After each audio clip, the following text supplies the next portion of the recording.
আসলে আমার এখনও খুবই ভালো লাগে, কারণ কোথাও যদি আমি ইন্টারভিউ দিতে যাই তখন কিন্তু আমাকে বলা হয় সেই ডায়লগটা বলতে, লাল সালুর টানার ওজন নেই।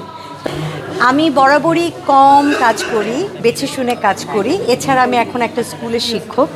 আমার স্কুলের নাম হচ্ছে গ্লেনরিচ ইন্টারন্যাশনাল স্কুল, এসটিএস কোম্পানির আন্ডারে। আমি সাঁতারকুলের ব্রাঞ্চে আছি। আমি বাকরুদ্ধ।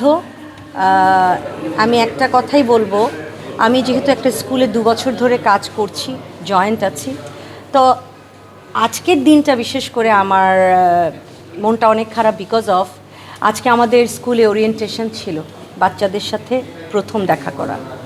আমি এখন বলছি, আমার লোম দাঁড়িয়ে যাচ্ছে, আই এম সিরিয়াসলি। যেটা হয়েছে, যখন আমি ছোট ছোট বাচ্চাদেরকে আসতে দেখলাম, লিফট দিয়ে আসলো, সিঁড়ি দিয়ে আসলো, আমার দেখার পরে সেই ট্র্যাজেডির কথাই মনে পড়লো যে ওরা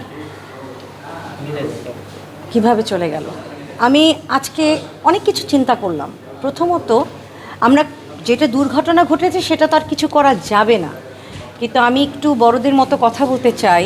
আমি আজকে অনেক ভেবেছি, যখন বাচ্চারা এসেছে স্কুলগুলোতে, আমি মনে করি সুরক্ষার একটা ব্যবস্থা করতে হবে। অনেক স্কুলে কিন্তু ফায়ার এক্সিট নাই, একটা ডোর। হ্যাঁ, তাই আমার মনে হয় বাচ্চাদের জন্য 2-3টে পথ তৈরি করে রাখা উচিত। আল্লাহ মাফ করুক, কখন কোনো যদি অকারেন্স ঘটে, বাচ্চাদেরকে বের করে নিয়ে আসা হয়।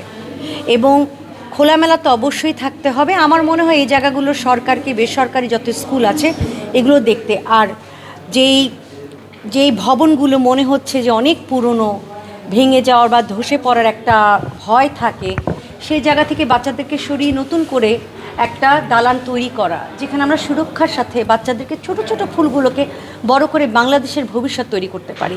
আমার কাছ থেকে এই বলা, কারণ আল্লাহ মাফ করুক, আল্লাহ কাকে কখন নিয়ে যে আমরা কেউ জানি না, কিন্তু সতর্কতা বজায় রাখা অত্যন্ত জরুরি।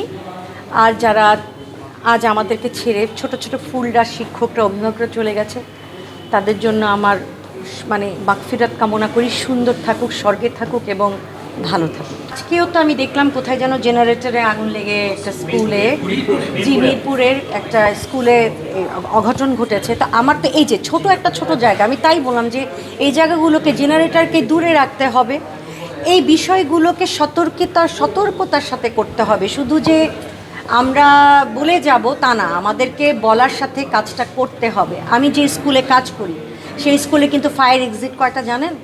5টা ফায়ার এক্সিট।